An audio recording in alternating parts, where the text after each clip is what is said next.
പ്രിയമുള്ളവർ, Gouridasan Nair inverter comma പറഞ്ഞ കാര്യങ്ങളൊക്കെ ഞാൻ കേട്ടു. ശരിക്കും പറഞ്ഞു കഴിഞ്ഞാൽ നമ്മുടെ പ്രേക്ഷകരെ എത്രമാത്രം മാറിയെന്നായിരുന്നു ഗൗരിദാസൻ ഇതൊക്കെ പറയുമ്പോൾ ഞാൻ ആലോചിച്ചുകൊണ്ടിരുന്നത്. നമ്മളൊക്കെ എന്ന് വെച്ചാൽ സർക്കാർ വഴി മാധ്യമപ്രവർത്തനം തുടങ്ങിയ ആൾക്കാരാണ്.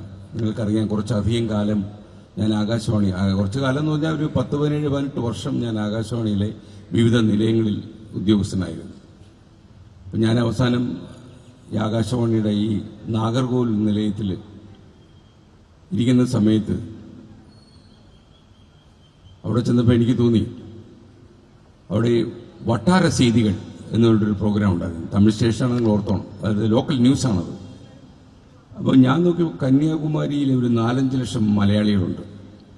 അപ്പോൾ ഇവർ ഈ വട്ടാര ചെയ്തികൾ കൂടാതെ ഒരു സിനിമാ പാട്ടുകൾ കേൾക്കട്ടെ. അപ്പോൾ മലയാള ചലച്ചിത്ര ഗാനങ്ങൾ ഷെഡ്യൂൾ ചെയ്തതോടെ വട്ടാര ചെയ്തികൾ വേറെ സമയത്തേക്ക് മാറ്റി. ഞാൻ പിറ്റേന്ന് കാണുന്നത് കന്യാകുമാരിയിലെ ഒരു സംഘം മത്സ്യത്തൊഴിലാളികൾ തേറുമായിട്ട് റേഡിയോ സ്റ്റേഷൻ്റെ മുന്നിൽ നിൽക്കുന്നതാണ്. നമ്മുടെ വാർത്ത മാറ്റിമറിക്കാൻ വേണ്ടി ഒരുത്തൻ തിരുവനന്തപുരത്ത് നിന്ന് വന്നിരിക്കുന്നു എന്ന് പറഞ്ഞിട്ടാണ്. മാത്രമല്ല, അന്ന് ദിനമണി എന്ന് പറയുന്നൊരു പത്രം ഇപ്പോഴും ഉണ്ടത്, നാഗർകോവിലിൽ നിന്ന് തമിഴ് പത്രം പ്രസിദ്ധപ്പെടുന്നുണ്ട്. ആ പത്രത്തിൽ ഈക്കുണർ ശരിയല്ലേ എന്ന് പറഞ്ഞിട്ടൊരു തലക്കെട്ടിൽ എഡിറ്റോറിയൽ വന്നു. അപ്പോൾ ഞാൻ വിചാരിച്ചു മലയാളത്തിലോ തമിഴിലോ ചീത്ത വിളിക്കുന്നതായിരിക്കും അവർ. പിന്നീട് അന്വേഷിച്ചു, ഈക്കുണർ എന്ന് പറഞ്ഞാൽ ഡയറക്ടർ എന്നാണ് അതിൻ്റെ അർത്ഥം. അങ്ങനെ ഒരു തമിഴ് വാക്ക് പിടിച്ചു. അപ്പോൾ ഇവർ വന്ന് സ്റ്റേഷൻ പിക്കറ്റ് ചെയ്തു. ഇവർ ഇരുമ്പ് ഗേറ്റ് ചാടിക്കടക്കാൻ ശ്രമം നടത്തി. ഉടനെ ഉത്തരേന്ത്യയിൽ നിന്ന് വന്നൊരു സിംഗാണ് അവിടുത്തെ സെക്യൂരിറ്റി ഓഫീസർ. പുള്ളി പറഞ്ഞു, I will shoot them down എന്ന് പറഞ്ഞു. ഞാൻ വെടിവെക്കരുത്, ഇവിടുന്ന് പോകാൻ പറ്റത്തില്ല എന്ന് പറഞ്ഞു. അവൻ പറഞ്ഞു, ഏതെങ്കിലും ഒരുത്തൻ ഈ കമ്പി വേലിയോ ഇരുമ്പ് വേലിയോ ചാടിക്കടന്നാൽ അവൻ്റെ ശവമായിരിക്കും പിന്നെ ആൾക്കാർ കാണുന്നത്. ഹിന്ദിയിൽ കുറേ ചീത്തയും പറഞ്ഞു, ആറാം സാധി എന്നൊക്കെ പറഞ്ഞു. ഞാൻ അവൻ്റെ കയ്യിൽ തൂങ്ങി, കാര്യം റിവോൾവർ കയ്യിലെടുക്കാതിരിക്കാൻ വേണ്ടി.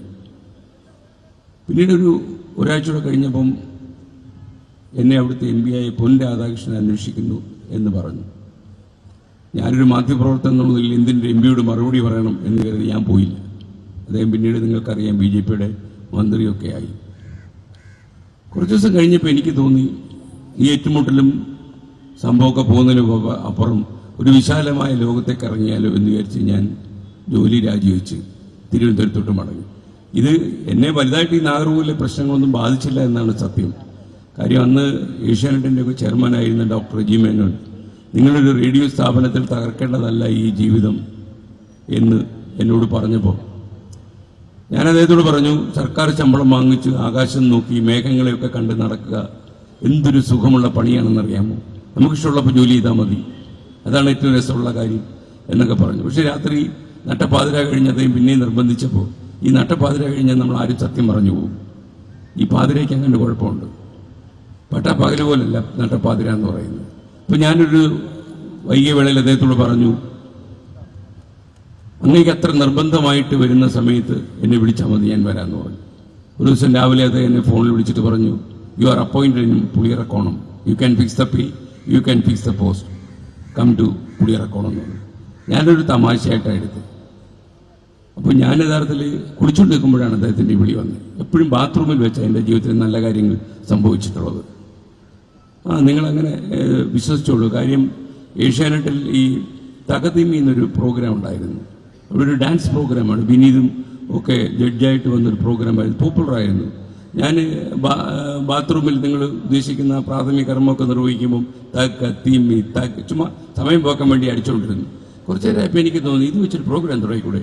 അന്ന് രാവിലെ ഞാൻ ഏഷ്യാനെറ്റിൽ പോയി തകതിമി എന്നൊരു പ്രോഗ്രാം തുടങ്ങി. ഒരു രഹസ്യം കൂടെ ബ്രാക്കറ്റ് ഇട്ട് പറയാം, അതിൽ ഒരു പ്രശസ്ത നർത്തകയായിട്ട് വന്ന ആൾ ഇന്ന് മലയാള സിനിമയിൽ ഒരു അറിയപ്പെട്ട നടിയാണ്. ബാത്റൂമിൽ നിന്നൊരു നടി എന്ന് വേണമെങ്കിൽ നിങ്ങൾക്ക് വിളിക്കാം. പക്ഷേ ഒരു സംഭവം യാഥാർത്ഥ്യമാണ്. ഞാൻ പറയാൻ വന്നത് അതല്ല. ഞാൻ ആകാശവാണിയൊക്കെ വിട്ട് ടെലിവിഷനിലേക്ക് വന്നു. പക്ഷേ എനിക്ക് ടെലിവിഷനിൽ വന്നു കഴിഞ്ഞപ്പോഴാണ് ഒരു കാര്യം ശരിക്കും ബോധ്യപ്പെട്ടത്. ഞാൻ എൻ്റെ ഉള്ളു തുറന്ന് നിങ്ങളോട് പറയുകയാണ്. ഞാൻ ഈ ആകാശവാണി കയറിയ കാലത്ത് ഡൽഹിയിലൊരു ട്രെയിനിങ്ങിന് പോയായിരുന്നു. ബ്രിട്ടീഷ് ബ്രോഡ്കാസ്റ്റിംഗ് കോർപ്പറേഷനിലെ ഒരു വലിയ സായിപ്പാണ് നമ്മളെയൊക്കെ ട്രെയിൻ ചെയ്തത്. നമ്മുടെ ഫ്ലൈറ്റിലൊക്കെ കയറുമ്പോൾ don't take your emotion beyond this point എന്നൊക്കെ പറയുന്ന പോലെ നിങ്ങളുടെ വികാരവും നിങ്ങളുടെ പ്രശ്നങ്ങളും ഒന്നും ആകാശവാണിക്കകത്തേക്ക് കടത്തരുത് എന്ന് അദ്ദേഹം പറഞ്ഞു. എന്തൊരു ഗൗരവത്തോടെയാണ് ആളുകൾ ഇതിനെയൊക്കെ കാണുന്നത് എന്ന് ഞാൻ അമ്പരന്ന് പോയി.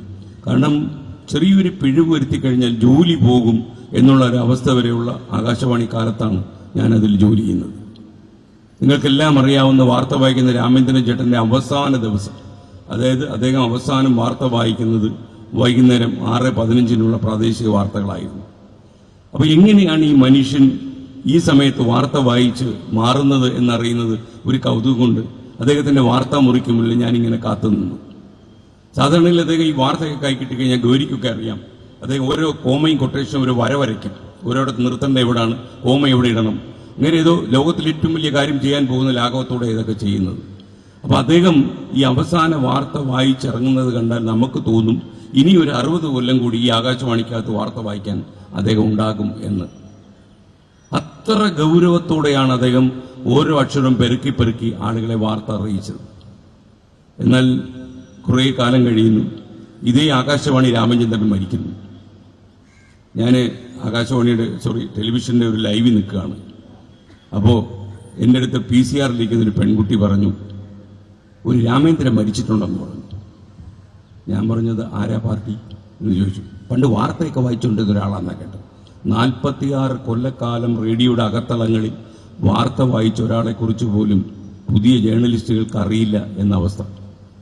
ഞാൻ പറഞ്ഞു, കുട്ടി ഗൂഗിളിലെങ്ങാനും പോയി, കുട്ടിയുടെ ആയുധം അതാണല്ലോ, ആ സെർച്ച് എഞ്ചിൻ വെച്ചൊന്ന് സെർച്ച് ചെയ്ത് അദ്ദേഹത്തിൻ്റെ ആമാശയത്തിനകത്തൊന്ന് കയറി നോക്ക്, ആശയം എത്ര വിപുലീകരിച്ച് പറഞ്ഞ ആളാണെന്ന് മനസ്സിലാവുമെന്ന് പറഞ്ഞു. അപ്പം ഞാൻ രാമേന്ദ്രൻ ചേട്ടനെ കുറിച്ച് കുറേ ആ ഫ്ലോറിൽ നിന്ന് പറഞ്ഞപ്പം ആ കുട്ടി ചോദിച്ചു, എങ്ങനെയാണ് ഇത്രയൊക്കെ അറിയുന്നതെന്ന് ചോദിച്ചു എന്നോട് ഇദ്ദേഹത്തെക്കുറിച്ച്. അത് അപ്പോഴെനിക്ക് മനസ്സിലായി ആ കുട്ടിക്ക് എന്നെക്കുറിച്ചും അറിയില്ല. അപ്പോൾ ഇതൊരു കേരളം ഇന്ന് നേരിടുന്ന, ഇപ്പോൾ പ്രമോദ് രാമനും ഒക്കെ ഇത് ഫീൽ ചെയ്യുന്നുണ്ടാവും. മാത്രമല്ല, നമുക്ക് ഗൗരവത്തോടെ ഒരു കാര്യത്തെ സമീപിക്കാൻ പറ്റാത്തൊരു കാലാവസ്ഥ ഇന്ന് ഈ മാധ്യമങ്ങളിൽ ഉണ്ട് എന്നത് നേരാണ്. മാത്രമല്ല, ഒരു ദിവസം ഞാൻ മഴവിൽ മനോരമയിൽ ജോലി ചെയ്യുന്ന സമയത്ത് ഈ മനോരമ ദിനപത്രത്തിൻ്റെ അകത്തൊന്ന് കയറിപ്പോയി. അപ്പോൾ ആ പത്രത്തിൻ്റെ അകത്തിരിക്കുന്ന പല പുതിയ ചെറുപ്പക്കാരും ഇങ്ങനെ കഴുത്തൊടിഞ്ഞ് ഇരിക്കുന്ന പോലെ ഇരിക്കുന്നു. ഞാനതിലൊരു ചെറുപ്പക്കാരനോട് ചോദിച്ചു, എന്താ പറ്റിയെന്ന് ചോദിച്ചു.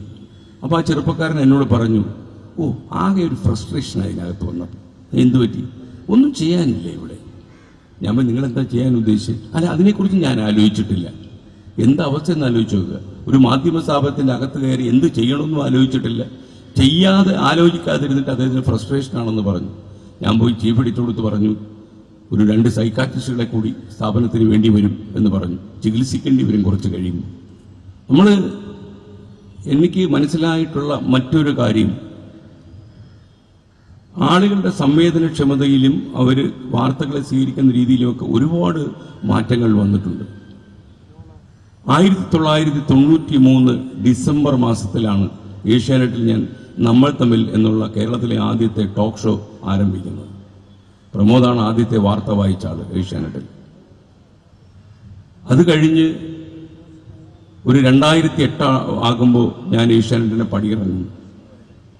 കുറേ കാലത്ത് ഇടവേളയ്ക്ക് ശേഷം എനിക്ക് തോന്നി, നമ്മുടെ ആളുകൾ കാര്യം എല്ലാ ചാനലിലും ഇഷ്ടംപോലെ ടോക്ക് ഷോകളും ചർച്ചകളും ഉണ്ട്. ഇങ്ങനെയൊരു സംവാദ പരിപാടിക്ക് ഇന്ന് പ്രസക്തിയുണ്ടോ എന്നറിയാൻ വേണ്ടി മാത്രം ആഴ്ചയിൽ ഒരു ദിവസം മാത്രം സംപ്രേഷണം ചെയ്ത ഈ സംവാദ പരിപാടി എല്ലാ ദിവസവും 24-ൽ സംപ്രേഷണം ചെയ്തു. ആളുകൾക്ക് ഒരു മാറ്റവുമില്ല എന്നാണ് എനിക്ക് മനസ്സിലായത്. ആദ്യത്തെ എപ്പിസോഡ് തന്നെ സോഷ്യൽ മീഡിയയിൽ 40 ലക്ഷത്തോളം ആളുകൾ കണ്ടു എന്നതാണ് സത്യം. അപ്പോൾ എനിക്ക് മനസ്സിലായി, ഈ പ്രേക്ഷകരിലല്ല പ്രശ്നം, നമ്മളിലാണ് പ്രശ്നം. നമ്മൾ പലപ്പോഴും അവതരിപ്പിക്കുന്ന കാര്യങ്ങൾ ഈ സമൂഹത്തിന് ഗുണം ചെയ്യുമോ എന്ന് നമ്മൾ പലപ്പോഴും ആലോചിക്കാൻ കഴിയുന്നില്ല. മത്സരം അതിൻ്റെ ഏറ്റവും പാരമ്യത്തിൽ നിൽക്കുന്ന അവസ്ഥയിൽ ടെലിവിഷൻ ചാനലിലെ ഉടമകൾ തമ്മിൽ പോലും കണ്ടാൽ സംസാരിക്കാത്ത ഒരു സാഹചര്യത്തിലേക്ക് കാര്യങ്ങൾ കൈവഴുതി പോയി കഴിഞ്ഞു. നമുക്കറിയാം, കേരളം എന്ന് പറഞ്ഞാൽ ഗൗരി പറഞ്ഞതുപോലെ ഒരുപാട് പ്രശ്നങ്ങൾക്ക് നടുവിൽ ജീവിക്കുന്ന ഒരു സംസ്ഥാനമാണ്. ഇപ്പോൾ പശ്ചിമേഷ്യയിൽ യുദ്ധം നടക്കുന്നു. പല ആളുകളും ചോദിക്കുന്നു, അവിടെ ഇവിടെ യുദ്ധം നടക്കുന്നതിന് അമ്മാവൻ്റെ കടലെടുക്ക് അടച്ചിട്ടുണ്ടെങ്കിൽ നമുക്കെന്ത് പ്രശ്നം? ഓർമ്മൂച്ച് അവൻ്റെ അമ്മൂമ്മയുടെ എന്ന് പറഞ്ഞിട്ട് ആൾക്കാർ പറഞ്ഞുകൊണ്ട് കിടക്കുക. ഇന്നലെ ഞാൻ ഒരു സംഭവം കേട്ട് ഞെട്ടിപ്പോയി. കൊച്ചിയിൽ തേവര SH കോളേജിലെ ക്യാൻറ്റീൻ മാനേജർ സൂയിസൈഡ് ചെയ്തു. അദ്ദേഹം 2.5-3 മാസമായി ഈ തേവര കോളേജിലെ ക്യാൻറ്റീൻ അടച്ചിട്ടിരിക്കുകയാണ്. പിന്നെയും തുറക്കാൻ തീരുമാനിച്ചപ്പോഴാണ് ഗ്യാസ് കിട്ടുന്നില്ല. കടം കയറി മുടിഞ്ഞു. ഇങ്ങനെ 10-30 തൊഴിലാളികളുണ്ട്. എന്തു ചെയ്യണമെന്നറിയാതെ ആലോചിച്ച് വിഷണനായിട്ട് അദ്ദേഹത്തിൻ്റെ സ്റ്റോർ റൂമിൽ കയറി അദ്ദേഹം അങ്ങ് തൂങ്ങി മരിച്ചു. എനിക്കൊക്കെ അടുത്തറിയാവുന്നൊരു മനുഷ്യനാണ്. കൊച്ചിയിൽ ഞാൻ കണ്ട വ്യവസായി അല്ലാത്ത ഏക വ്യവസായി അദ്ദേഹം. അതായത് എല്ലാവരും നന്നായിട്ട് ഭക്ഷണം കഴിച്ച് സുഭിക്ഷമായിട്ട് ചിരിച്ച് പൈസ നിലയിലും കുഴപ്പമില്ല, മടങ്ങിപ്പോയാൽ മതി എന്ന് വിശ്വസിക്കുന്ന ഒരു കട്ടപ്പനക്കാരൻ. ആ മനുഷ്യൻ്റെ ജീവിതം ഒടുങ്ങി അവിടെ. ഞാൻ വളരെ കൂടുതൽ ആ മനുഷ്യൻ എന്താ സംഭവിച്ചത് എന്നറിയാൻ വേണ്ടി അന്വേഷിച്ചു. കാരണം ഞാൻ ആ ക്യാൻറ്റീനിൽ ചിലപ്പോഴൊക്കെ പോയി ഭക്ഷണം കഴിക്കുമായിരുന്നു. അപ്പോൾ പശ്ചിമേഷ്യയിൽ ഓർമോസ് കടലിടുക്ക് എൻ്റെ വികാരമല്ല എന്ന് ചിന്തിക്കുന്ന മലയാളിക്ക് മുമ്പിൽ ഒരു തൂങ്ങി മരണം. നമ്മൾ ആലോചിച്ച് നോക്കണം. ഒരു ലോകത്തുണ്ടാകുന്ന പ്രശ്നങ്ങൾ നമ്മുടെ അടുക്കള ആക്രമിച്ച് കയറുന്നത് കൂടാതെ നമ്മുടെ ആളുകളുടെ ജീവൻ എടുക്കാൻ പോലും കഴിയുന്നൊരു സാഹചര്യം നിലനിൽക്കുന്ന സമയത്താണ് നമ്മളിത് ചർച്ച ചെയ്യുന്നത്. എനിക്ക് തോന്നുന്നത് കേരളം എന്ന് പറയുന്ന ഈ സംസ്ഥാനം വളരെയേറെ പ്രശ്നങ്ങളിലേക്ക് മുഖം കുത്തി വീഴുമോ എന്ന് ആശങ്കപ്പെടുന്ന ഒരാളാണ് ഞാൻ. നമുക്കറിയാം, കോവിഡ് കാലം കഴിഞ്ഞപ്പോൾ 2 ലക്ഷം മലയാളികൾ കേരളത്തിലേക്ക് മടങ്ങി. ഈ 2 ലക്ഷം മലയാളികൾ പലരും പശുവള്ളത്തിലേക്ക് പോയി, ചിലർ പെട്ടിക്കട തുടങ്ങി, പലരും രക്ഷപ്പെട്ടില്ല. ഇപ്പോൾ EMI അടയ്ക്കാൻ പറ്റാതെ ബുദ്ധിമുട്ടുകയാണ്. കേരളത്തിൻ്റെ സമ്പദ് വ്യവസ്ഥയിൽ ഗൾഫ് നാട്ടിലെ മണി ഉയർത്തുന്ന സ്വാധീനം എന്താണെന്ന് ഞാൻ നിങ്ങളോട് പറയണ്ട. ഇപ്പം തന്നെ ഈ മാസം ഡിമാൻഡ് ഡ്രാഫ്റ്റുകൾ വന്നിട്ടില്ല, DD എത്തിയിട്ടില്ല. കാര്യം ഖത്തർ പോലെയുള്ള രാജ്യങ്ങളിൽ 10,000 ഖത്തർ റിയാലിനപ്പുറം അയക്കാൻ അവരനുവദിക്കുന്നില്ല. പല എമിറേറ്റുകളിലും റെമിറ്റൻസ് കൊടുക്കാൻ പറ്റുന്നില്ല. ഇപ്പോൾ ഗൾഫ് നാടുകളിൽ സ്ഥിരമായി താമസിക്കാമെന്ന് വിശ്വസിച്ച പല മലയാളി സുഹൃത്തുക്കളോടും സ്വകാര്യമായി സംസാരിക്കുമ്പോൾ ഇത് നമ്മുടെ നാടല്ല എന്നവർ പറയുന്നു. കേരളത്തിലേക്ക് എത്രയും വേഗം മടങ്ങി വരണം എന്ന് പറയുന്നു. 1-2 ആളുകളാണോ? 40 ലക്ഷം ആളുകൾ ഈ കേരളം പോലെ കൊച്ചു സംസ്ഥാനത്തേക്ക് മടങ്ങി വന്നാൽ എന്തായിരിക്കും അവസ്ഥ? മാധ്യമങ്ങൾ ഗൗരവത്തോടെ കാണാതെ പോകുന്ന വിഷയമാണ്. യുദ്ധം വരുമ്പോൾ ഗൾഫ് നാടുകളിൽ കാറ്റൊന്നടിച്ചാൽ, ഇലയൊന്നനങ്ങിയാൽ നമ്മൾ ആകെ തകർന്നു പോകുന്ന സാഹചര്യം ഇന്നുണ്ട്. അവിടെയാണ് നമ്മൾ നമ്മുടെ ഈ മാധ്യമങ്ങളുടെ പങ്ക് പരിശോധിക്കുന്നത്. എനിക്കറിയാം, ഈ വാർത്താ ചാനലുകളും എൻ്റർടൈൻമെൻറ്റ് ടെലിവിഷൻ ചാനലുകളും ആവോളം കാണുന്ന ആളുകളുടെ വ്യത്യാസം ഞാൻ നന്നേ മനസ്സിലാക്കിയിട്ടുണ്ട്. ഒരു എൻ്റർടൈൻമെൻറ്റ് ടെലിവിഷൻ കാണുന്ന ഒരാൾ, ഫ്ലവേഴ്സോ ഏഷ്യാനെറ്റോ കാണുന്ന ഒരാൾ, അയാളുടെ കയ്യിൽ ഒരിക്കലും നമ്മൾ റിമോട്ട് കാണില്ല. അയാൾ റിമോട്ട് അവിടെ വയ്ക്കും. കാര്യം ഒരു പ്രോഗ്രാം, ഇപ്പോൾ ഫ്ലവേഴ്സ് ടോപ്പ് സിംഗർ അല്ലെങ്കിൽ ഏഷ്യാനെറ്റിലെ ഒരു സ്റ്റാർ സിംഗർ, ഈ പ്രോഗ്രാം കാണുമ്പോൾ അവർക്കറിയാൻ 1 മണിക്കൂർ ഡ്യൂറേഷൻ ഉണ്ട്, ആ ദൈർഘ്യത്തിൽ ഞാനിത് കാണുന്നു എന്ന്. എന്നാൽ വാർത്താ ചാനൽ കാണുന്ന ആൾ അസ്വസ്ഥനാണ്. അവൻ കയ്യിൽ തന്നെ റിമോട്ട് പിടിച്ചിരിക്കുക. പ്രമോദരാവൻ പ്രിയമുള്ളവരെ എന്ന് പറയുമ്പോൾ ഒറ്റ പിതുക്ക. ശ്രീകണ്ഠൻ നായർ അപ്പുറത്ത് എന്തെങ്കിലും പറയുന്നുണ്ടോ എന്ന് അറിയാൻ ഇപ്പുറത്തേക്ക് ചാടിക്കളിക്കുന്നു. അത് കഴിയുമ്പോൾ ഗൗരിദാസ് നായരുടെ ചർച്ചയുണ്ടോ അപ്പുറത്ത്. ഇങ്ങനെ ചാടി നടക്കുന്നു. നമുക്ക് അത്ഭുതം തോന്നിപ്പോകും. ഈ 24 ഇങ്ങനെ സംപ്രേഷണം ചെയ്യുമ്പോൾ നമ്മുടെ ചാനലിലിരിക്കുന്ന ആളുകളെക്കാളും 24 മാത്രമല്ല മറ്റുള്ള ചാനലുകൾ മോണിറ്റർ ചെയ്യുന്ന അതിലെ പ്രേക്ഷകരാണ്. അവർ പറയുന്ന മുട്ട ഇപ്പോൾ ഒരു പരിപാടിയായിട്ട് ഇറങ്ങിക്കൊണ്ട് സൂക്ഷിച്ചോ എന്ന് ഇവൻ നമ്മളോട് പറയുക. അപ്പം മുട്ടകൾക്ക് വലിയ മാർക്കറ്റാണ് ഇപ്പോൾ കേരളത്തിൽ. നമ്മുടെ സംവേദനക്ഷമതയിൽ മുട്ട വരുത്തുന്ന മാറ്റങ്ങളാണിപ്പം സമൂഹം എൻജോയ് ചെയ്തുകൊണ്ടിരിക്കുന്നത്.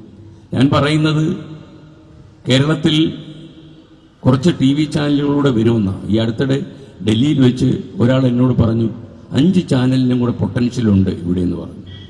മാത്രമല്ല, ഒരു മാധ്യമ സുഹൃത്ത് പറഞ്ഞു, കേരളത്തിൽ ഒരു 2-3 കോടി രൂപയൊക്കെ എടുക്കാനുള്ള മാർക്കറ്റ് ഇവിടെ ഉണ്ട്. ആകെ ഇത്രയേ ഉള്ളൂ. എല്ലാവർക്കും കൂടെ വീതം വെച്ച് കൊടുക്കുക. ഇപ്പം നമുക്ക് സംഭവിക്കുന്ന യാഥാർത്ഥ്യം അറിയണം. അതായത് ഈ ടെലിവിഷൻ നിർമ്മിതിയുടെ ചെലവ് കൂടുകയും ആളുകളിപ്പോൾ ഒരു ക്ലയൻറ്റിൻ്റെ അടുത്തേക്ക് നമ്മൾ പോയി കഴിഞ്ഞാൽ ആ ക്ലയൻറ്റ് വിചാരിക്കും നിങ്ങളുടെ റേറ്റിങ്ങും പുണ്ണാക്കൊന്നും അവർക്ക് ആവശ്യമില്ല.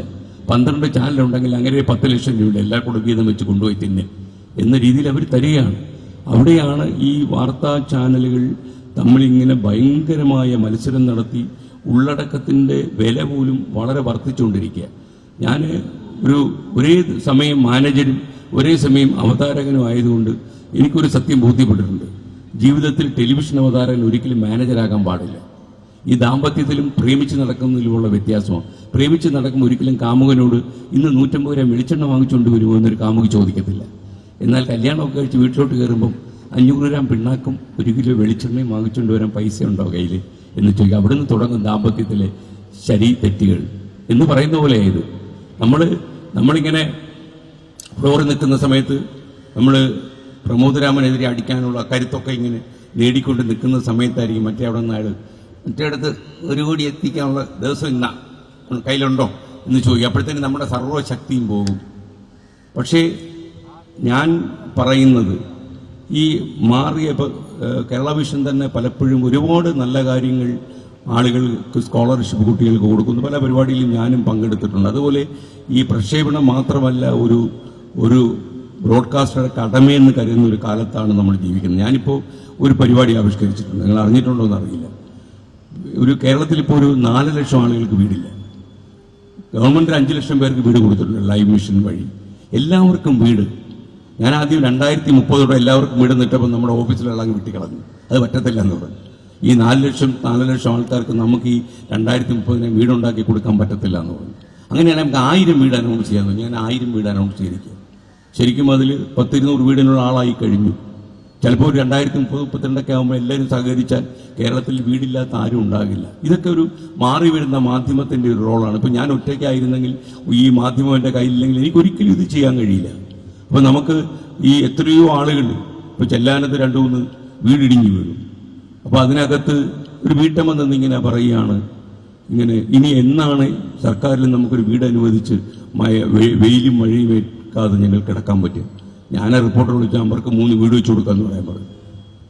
നമുക്ക് ഈ ഒരു മാധ്യമത്തിൻ്റെ ശക്തി കൊണ്ട് ഈ 3 വീട് പണിയിച്ചു കൊടുക്കാൻ പറ്റും. അതിൻ്റെ പണി ഉടനെ തുടങ്ങും.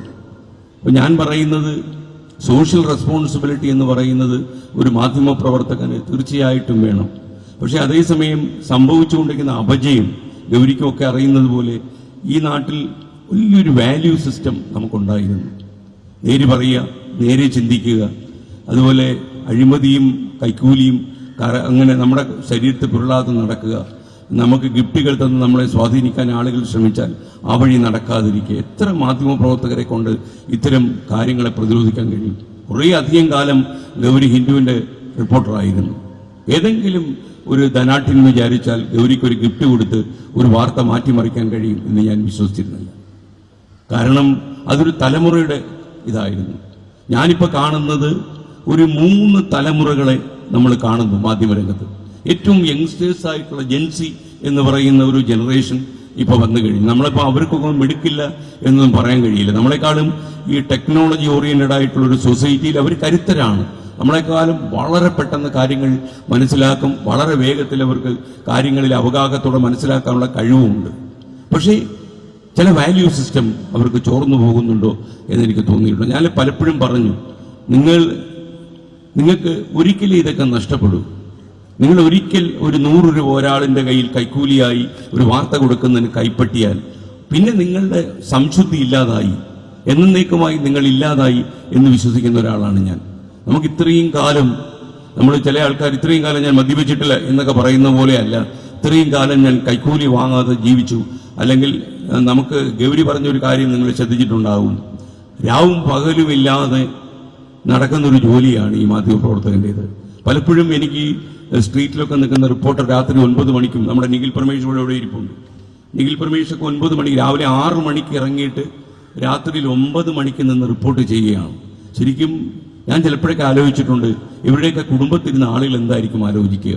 വീട്ടിൽ നിന്ന് രാവിലെ ഇറങ്ങിപ്പോയതാണ്, ഇതുവരെ മടങ്ങി വന്നിട്ടില്ല. ചില കാര്യങ്ങൾ നഷ്ടപ്പെടുത്തി എല്ലാ ത്യാഗവും സഹിച്ച് ഒരു മാധ്യമപ്രവർത്തകന് കിട്ടുന്ന ശമ്പളം വളരെ കുറവാണ്. ചിലർ 20 ലക്ഷം 50 ലക്ഷം ഒക്കെ ശമ്പളം വാങ്ങുന്നു എന്നൊക്കെ സോഷ്യൽ മീഡിയയിൽ വരും. വെറുതെ കൊതിപ്പിക്കുന്നതാണ് കേട്ടോ. നമ്മൾ ഈ ചില ആളുകൾ എന്നോട് ചോദിച്ചു, നിങ്ങൾക്ക് എത്ര ശമ്പളം കിട്ടുന്നുണ്ടെന്ന് ചോദിച്ചു. ഞാൻ പറഞ്ഞു, എനിക്കിത്തിരി കൂടുതൽ കിട്ടുന്നുണ്ടെങ്കിൽ നിങ്ങൾക്ക് ഗുണമൊന്നും ഉണ്ടാവത്തില്ലല്ലോ. വെറുതെ വീട്ടിൽ കിടക്കും പാചവട്ടി കീറാന്നല്ലാതെ ഉറക്കം വരാതിരിക്കാമെന്നല്ലാതെ വേറെ എന്തെങ്കിലും ഗുണമുണ്ടോ? അല്ല, ഗുണമില്ല, എന്നാലും ഒന്ന് അറിഞ്ഞിരിക്കാമെന്ന് വെച്ചാൽ. അപ്പോൾ ഇപ്പോഴെന്ന് പറഞ്ഞാൽ ഒരു പത്രപ്രവർത്തകൻ്റെ ഒരു മാധ്യമപ്രവർത്തകൻ്റെ വില നിലവാരം നിശ്ചയിക്കുന്നത് അയാൾ വാങ്ങുന്ന ശമ്പളത്തിൻ്റെ കണക്കിലാണ് എന്ന് സോഷ്യൽ മീഡിയയിൽ കാണുന്ന ചില പോസ്റ്റുകളിലൂടെ ഞാൻ മനസ്സിലാക്കുന്നു. 20 ലക്ഷം ശമ്പളമുള്ള ആൾ ഏറ്റവും നല്ല മാധ്യമപ്രവർത്തകനാകുമോ? മോഹൻലാൽ ഒരു ദിവസം 1 കോടി രൂപ വരുമാനമുള്ള ആളാണ്. അത് നമ്മൾ കണ്ടിട്ട് അത്ഭുതപ്പെട്ടിട്ട് കാര്യമുണ്ടോ? ഞാനൊരാൾ എന്നോട് ചോദിച്ചു പറഞ്ഞു, നിങ്ങൾ മമ്മൂട്ടിയെക്കുറിച്ചും മോഹൻലാലിനെ കുറിച്ചും ഓർത്ത് സങ്കടപ്പെട്ടോളൂ, അവർക്ക് 1 കോടി രൂപ ശമ്പളം കിട്ടും. ശമ്പളമാണോ ഒരു പത്രപ്രവർത്തകന്റെ അന്തസ്സും മാന്യതയും തീരുമാനിക്കുന്നത്? നമ്മുടെ സമൂഹം, എനിക്ക് തോന്നുന്നു കഴിഞ്ഞ ഒരു കോവിഡ് കാലത്തിന് ശേഷം ഈ നമ്മുടെ ചരിത്രത്തെ നമ്മൾ കോവിഡിന് മുമ്പും പിമ്പും എന്ന് വെട്ടിമുറിക്കുകയാണെങ്കിൽ അത്ഭുതപ്പെടുത്തുന്ന മാറ്റമാണ് ഈ സമൂഹത്തിൽ കോവിഡ് വരുത്തിയത്. കോവിഡിന് ശേഷം എല്ലാം മാറി മറിയുകയാണ്. അപ്പം നമുക്ക് ഈ ലോകത്തിന്റെ ഈ ആഗോള ഗ്രാമത്തിന്റെ ഇങ്ങേത്തലക്കിൽ ഈ കൊച്ചു മണ്ണിലിരുന്ന് നമ്മൾ ആലോചിക്കുമ്പോൾ നമ്മളെ അത്ഭുതപ്പെടുത്തുന്ന രീതിയിൽ കാര്യങ്ങൾ മാറുന്നു. നമ്മൾ ഇപ്പോഴും നമുക്ക് ധൈര്യത്തോടെ ആത്മാഭിമാനത്തോടെ ഒരു കാര്യം പറയാം, നമ്മുടെ മാധ്യമരംഗത്ത് പ്രവർത്തിക്കുന്ന ആളുകളുടെ സംശുദ്ധി കുറെയെങ്കിലും സൂക്ഷിക്കുന്നുണ്ടെങ്കിൽ അത് കേരളത്തിൽ മാത്രമാണ്. കേരളത്തിന് പുറത്തേക്ക് പോയി കഴിഞ്ഞാൽ എന്ത് നെറുകേടും കാണിക്കാൻ തയ്യാറായ മാധ്യമ പ്രവർത്തകർ എത്രയോ ആൾക്കാരുണ്ട്. മഹാനഗരങ്ങളിലൊക്കെ തന്നെ എല്ലാ അപകടങ്ങളുടെയും മുൻപിൽ ഇവരുണ്ടാകും. എന്നാൽ അതൊന്നുമല്ല കേരളത്തിലെ ആളുകൾ. അപ്പം നമുക്ക്, ഞാൻ ഒരുപാട് നീട്ടിക്കൊണ്ടുപോകാൻ ഉദ്ദേശിക്കുന്നില്ല. നമ്മൾ ചില ആൾക്കാർ പറയും, വൃത്തികെട്ട ജനതയ്ക്ക് അവരർഹിക്കുന്ന ഒരു ഭരണപക്ഷമേ കിട്ടൂ എന്ന ആളുകൾ പറയാറുണ്ട്. അതിനോടൊന്നും ഞാൻ യോജിക്കുന്നില്ല. കാര്യം പലപ്പോഴും ഈ കാര്യങ്ങളുടെ മുഖച്ഛായ മാറ്റിക്കളയുന്നതിൽ ഈ മാധ്യമങ്ങൾക്ക് നല്ല പങ്കുണ്ട്. ഞാൻ ചെറിയൊരു ഉദാഹരണം കൂടി പറയാം. ഡൽഹിയിലെ ഗോദാവരി ഫ്ലാറ്റിൽ കണ്ണൂരിലെ കെ സുധാകരൻ നിന്ന് കണക്കുകൂട്ടുകയായിരുന്നു കാര്യങ്ങൾ. അപ്പോൾ ദൂരെ നിൽക്കുന്ന നമുക്ക് വിടാൻ പറ്റൂ. നമ്മൾ മാറിയും തിരിഞ്ഞും മറിഞ്ഞും കെ സുധാകരന്റെ മനസ്സെടുത്ത് മറക്കെ തുറന്നു വെച്ചു. അദ്ദേഹം എങ്ങനെ ചിന്തിക്കുന്നുണ്ടാവും? ഖഡ്ഗെ ഇപ്പോൾ അദ്ദേഹത്തെ ഒന്ന് കാണാൻ സാധ്യതയുണ്ട്. KC വേണുഗോപാൽ അതുവഴി പോയിട്ടുണ്ടാകും. അടൂർ പ്രകാശിന് സീറ്റ് കിട്ടുമോ? നമ്മളെ ഒരു 3 ദിവസം സുധാകരനെ പെരുമാറി. അവസാനം സുധാകരൻ ഗോദാവരി ഇറങ്ങി പുറത്തോട്ട് പറഞ്ഞു, ഞാൻ വിധേയനായ ഒരു പാർട്ടി പ്രവർത്തകനാണ്, ചതിച്ചല്ലോ എന്നും പറഞ്ഞ് ഞാൻ ഉൾപ്പെടെയുള്ള മാധ്യമ പ്രവർത്തകർ നെഞ്ചെ തടിച്ചുപോയി. കാര്യം എൻ്റെ സുധാകരേട്ട ഒന്നും പറയാതെ നിങ്ങൾ കാറിലെ ഷട്ടറിട്ട് പോയിരുന്നെങ്കിൽ ഞങ്ങൾ രക്ഷപ്പെട്ടു പോയത്. ഞങ്ങൾ 3 ദിവസം അലക്കിയതുകൊണ്ടുള്ള ഒരു ഗുണം എന്താണെന്നറിയാമോ? ഈ നേതൃനിരയിൽ പ്രവർത്തിക്കുന്ന പല ആളുകൾക്കും ഒരു തത്വദീക്ഷയിൽ അടിസ്ഥാനമായിട്ടുള്ള രാഷ്ട്രീയ പ്രവർത്തനമില്ല എന്ന് സംശയിക്കാൻ സാധാരണക്കാരെ ആൾക്കാരെ ഇത് പ്രേരിപ്പിച്ചിട്ടുണ്ടാവും എന്ന് ഞാൻ സംശയിക്കുന്നു.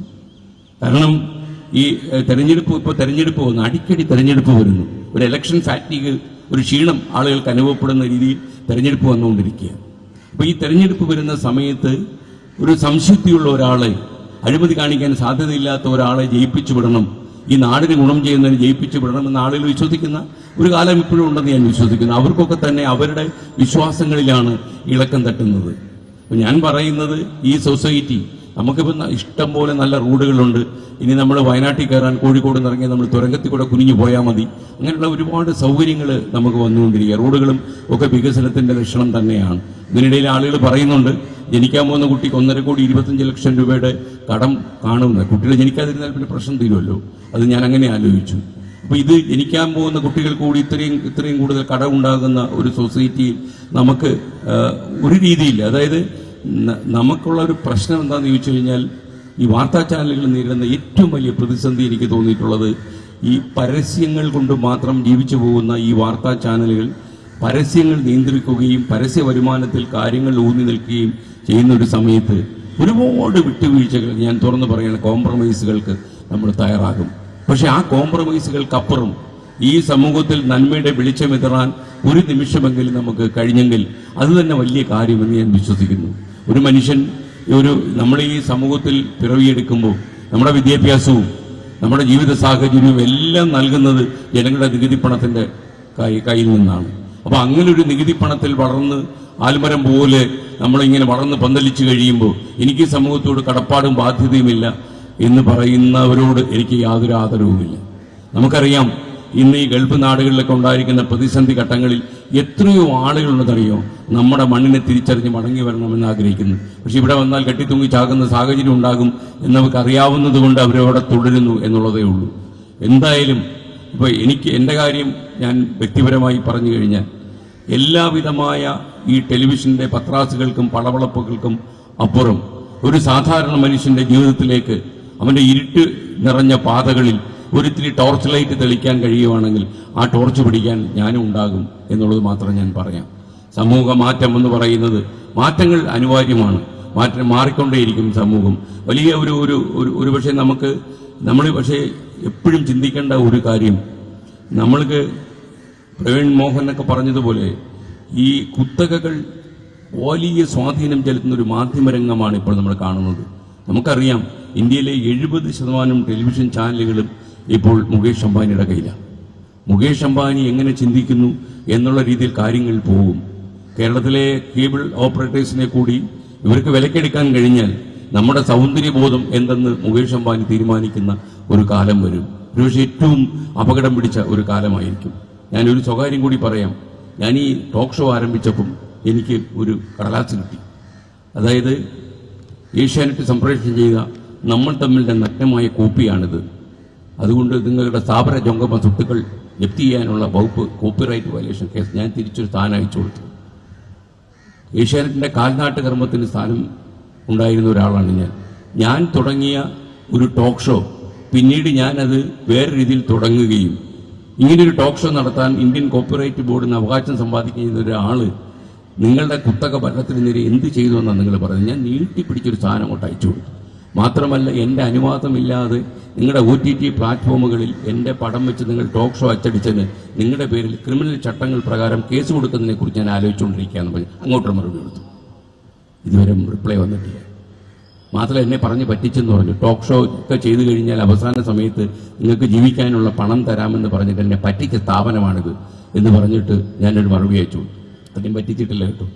പറയുമ്പോൾ നമ്മളെ കുറിച്ച് കടുപ്പിച്ച് പറയണ പൊലിപ്പിച്ചടിച്ചത് കൊടുത്താൽ ഇതുവരെ മറുപടി വന്നിട്ടില്ല. കാരണം അതിലൂടെ ഞാൻ എൻ്റെ ഒരു ആഘാതം എന്താ എന്നറിയാമോ, ഈ 70% ചാനലും സ്വന്തമാക്കിയ അംബാനിക്കൊരു മറുപടി.